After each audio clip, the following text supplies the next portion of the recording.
coverage you can count on. KOMU8 News starts now. I'm joined here by KOMU8 Sports' Jacob Siciliano. So, Jacob, this is the third time this season that the Tigers have dropped in the AP poll, even after getting a win. I'm going to do my Rodney Dangerfield impression here. The Tigers get no respect. No respect at all. Why is that? Did you just do that? I did just do that. That's awesome, Hunter. I think, you know what, I can't take away from that impression, and you can't let the AP poll take away what happened for the Tigers here. Yes, you moved down 2 spots, but let's be real. What happened on the football field on Saturday against Auburn was magic. Brady Cook, the heart of a champion, going to the hospital, coming back. We'll have more on that in sports in a bit. You can't let moving down 2 spots in the AP poll take away from one of the greatest homecoming games of all time for the Missouri Tigers. So we'll have more coverage when we get to sports later on tonight. I'm here in the beautiful Massachusetts countryside as the Tigers are getting ready to kick off in just a couple of hours. But seriously, guys, take a look at this. Absolutely stunning in Massachusetts. The fall colors, they're coming through. It is beautiful out here. And the Tigers, they're looking for beauty on the football field. It was a disaster. Complete disaster last week in Texas A&M. 41-10 loss, did not go the way Missouri wanted. However, an opportunity to revitalize themselves in their second road game of the season. The Tigers, they're not out in the Northeast much, and it's got Drinkwitz and the team very fired up. Already a week into the season, and Mizzou football, they're already racking up the awards. Toriano Pride and Connor Tolson both made PFF's College Team of the Week.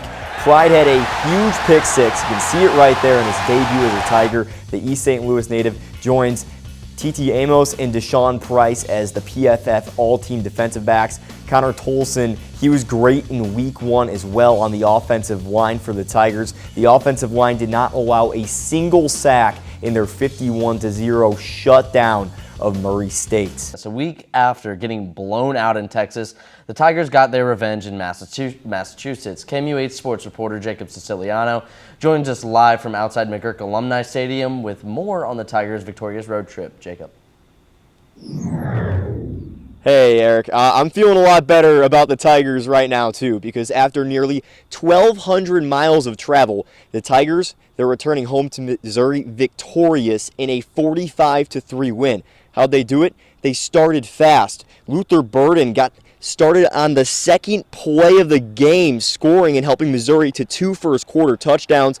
That's more first-quarter points than the last 4 weeks combined for Missouri. An early lead also helped Mizzou get some new faces in the game. But joined here by KOMU8 Sports' Jacob Siciliano. So, Jacob, as we were just saying, this is the first time in a while that Mizzou has lost to South Carolina. Yeah, it's the first time in a long while. 2018 was the last year. That's 6 years ago that the Mayor's Cup was in Columbia, South Carolina. It's been a series of tough road games for the Tigers. The Tigers, they're 0-3 in conference games on the road. Before South Carolina, they had only scored 10 points on the road in SEC play. So it was a resurgent effort from the Tigers that just fell short. We'll have more on what it means for the rest of the Tiger season coming up in sports. We got to get better. I got to get better. He's got to get better. We all got to get better. Told the team we're 4-0, and we got a lot of work to do. You heard it right there from Eli Drinkwitz. The Tigers, they have a lot to work on after pulling off mission impossible to escape Vandy in an upset 30-27 in double OT. The Tigers, they have paid for it, falling now from 7-11 in the AP poll. But how did Missouri, the 7th best ranked team in the nation at the time, nearly fall to unranked Vandy for the first time in 5 years? Well, let's go take a look. Could it be Missouri's clock management at the end of the first half, forcing a throw on 4th down that allowed Vandy to take a lead at halftime? Or was it the decision to punt for it on 4th down? Drinkwitz punting with just under a minute in the game. And I'll tell you for certain, however, that it came down to the missed field goals. The Tigers left 9 points on the board from 3 missed kicks, all out of prevented overtime. But you know the saying, good teams find ways to win, and that's what the Tigers ended up doing, 30-27. Return to Columbia to take on number 13 LSU in a game that will be a big test for where they stand at the end of the season. Reporting live in Nashville, Jacob Siciliano, KOMU8 News.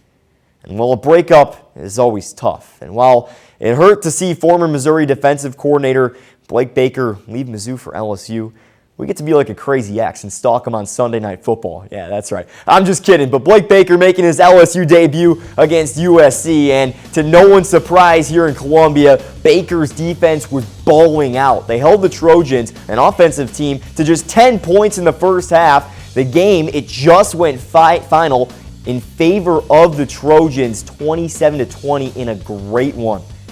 Rough for Baker, and that's it for sports.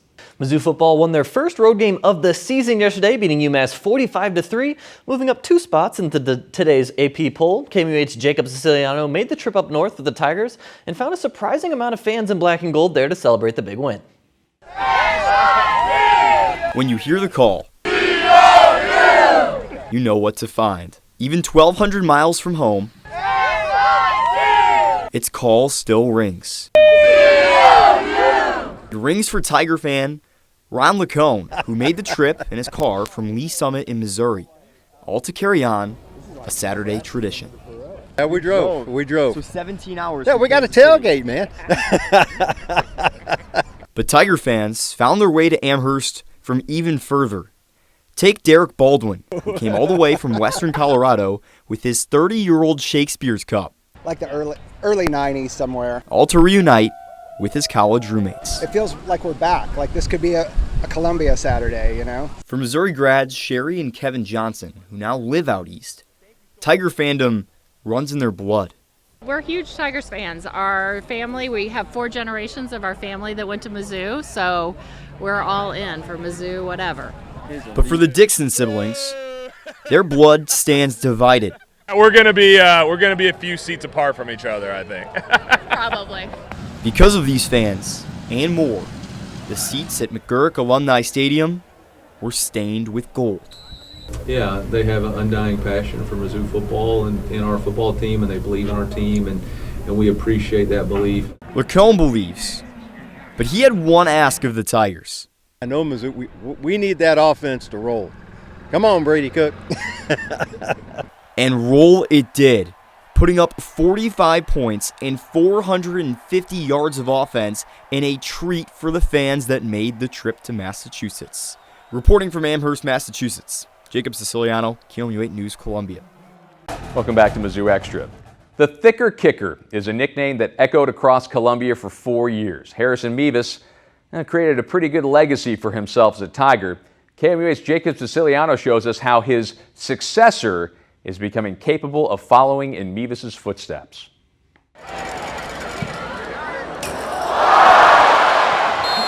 Place kicking problems are not uncommon in college football, but for the Missouri Tigers over the last 4 years, they struck gold. Mevis kick on the way. It's good! Harrison Mevis sends the Mizzou students running onto the turf. Meaning Missouri's new kicker, Blake Craig, has had big shoes to fill. I think their shoe size is the same. Jersey sizes are different. The Thicker Kicker. Harrison Mevis left a kicking legacy the size of his nickname. Harrison was a great mentor, becoming Mizzou's all-time leading scorer and authoring plenty of timeless moments. Everything he taught me is stuff I still apply in my everyday approach. And while Craig the Leg, I do like the nickname, or the Thinner Kicker, I leave it up to other people to kind of give me the nickname they want to, is still figuring out a nickname, he's also navigating the ups and downs of being a kicker in the SEC. I think you kind of have to have the mentality of like you're going to mess up as a kicker. You're going to have great moments, you're going to have bad moments, and then it's all about just being consistent and going back to work the same day. But Craig didn't always play football. Playing the other football for 14 years before giving the gridiron a shot. And despite a rough start to kicking, honestly, it was very terrible for a few months. Craig stayed with it. I had this gut feeling that said, like, you got to do this. Making more field goals in a season and a career than anyone else in the history of Missouri high school football. But head coach Eli Drinkwitz was more impressed by something else, his confidence. It's not just about the talent, it's about the mentality. He's got confidence, he's got plenty of leg, and his team believes in him. Confidence that could propel Craig to all those Mevis records and beyond. Jacob Siciliano, KMUH Sports Columbia. Thrilling would be an understatement for the return of the rivalry against Oklahoma last night. The Tigers took home a victory 30-23 and got moved back in the AP Top 25 today at 24. It was a win so wild that I took an extra look at the man behind the victory. What makes a rivalry? Is it the history? 10 to the 5 to the house. Fans? or the grit and determination on the field. 24 hours ago inside Faroe Field, all these came together and brought a rivalry back to life.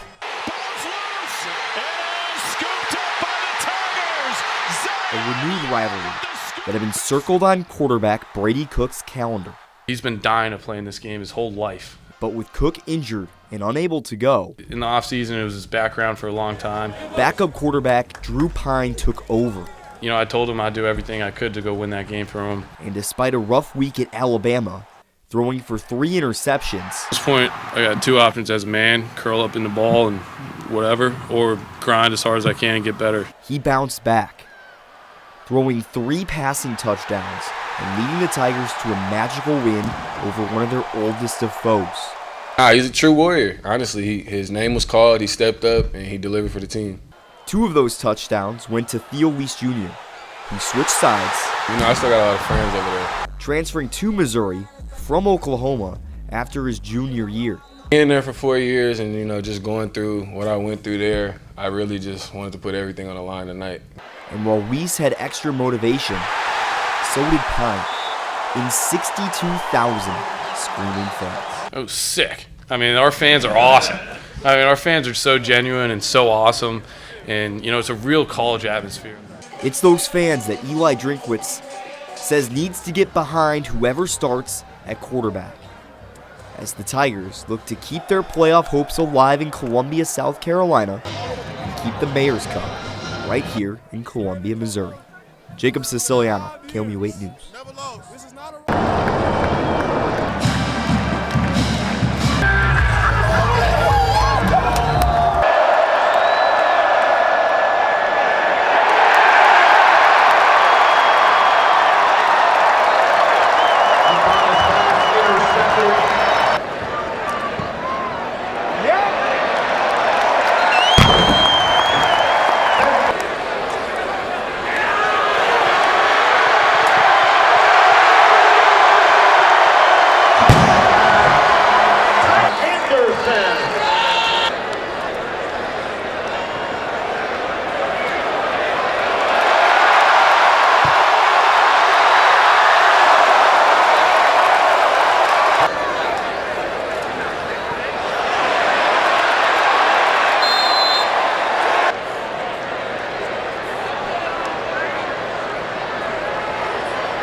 Touchdown Bulldogs. None other than number 9, Jordan Pontier.